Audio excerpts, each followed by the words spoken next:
Hi, നമുക്കിന്നൊരു അവിൽ milk ഉണ്ടാക്കാം. അവിൽ മിൽക്കിന് വേണ്ട സാധനങ്ങളാണ് ഇതെല്ലാം. അതായത് അവൽ, പാല്, പഴം,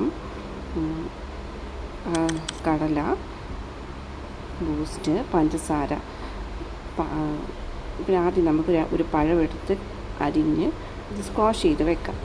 സ്ക്വാഷ് ചെയ്യുന്നത് ഞാനിങ്ങനെയാണ് ചെയ്തത്. നിങ്ങൾക്ക് ഇഷ്ടമുള്ള രീതിയിൽ സ്ക്വാഷ് ചെയ്യാം. സ്ക്വാഷ് ചെയ്ത് ചെയ്യാൻ വേണ്ടിയിട്ട് ഞാൻ ലാസ്റ്റ് എൻ്റെ കൈ കൊണ്ടൊന്നും നടന്നിട്ടില്ല, അതുകൊണ്ട് ഞാൻ മിക്സിയാണ് ഉപയോഗിച്ചത്. അത് കഴിഞ്ഞിട്ട് കുറച്ച് അവലെടുത്ത് നെയ്യ് ഒഴിച്ച് നമുക്കതൊന്ന് ബ്രൗൺ കളറിഷാക്കി എടുക്കണം. അതാക്കി ഒരു പാത്രത്തിലോട്ട് മാറ്റി വെച്ച് കഴിയുമ്പോഴത്തേനും നമുക്ക് ആ കടലയൊന്ന് വറുത്തെടുക്കണം. കടല എടുത്ത് നല്ല ചൂടോടെ വറുത്തെടുത്ത് കഴിയുമ്പോഴത്തേനും കടല ഒരു ബ്രൗണിഷ് കളർ കിട്ടുന്നവരെ ഇളക്കണം. ഇളക്കിയിട്ട് നമുക്കതെല്ലാം പാലും പഞ്ചസാരയും പഴവും കൂടെ ഇട്ട് മിക്സിക്കകത്തിട്ട് അടച്ച് സ്ക്വാഷാക്കി എടുക്കാം. അത് കഴിഞ്ഞ് നമ്മൾ ഇത് ആദ്യം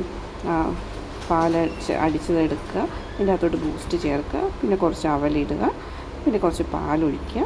ഇതിൻ്റെ അകത്തോട്ട് വീണ്ടും നമ്മൾ കുറച്ച് കടല ചേർത്ത് കഴിച്ചാൽ നല്ല സ്വാദിഷ്ടമായ അവിൽ മിൽക്ക് കിട്ടും.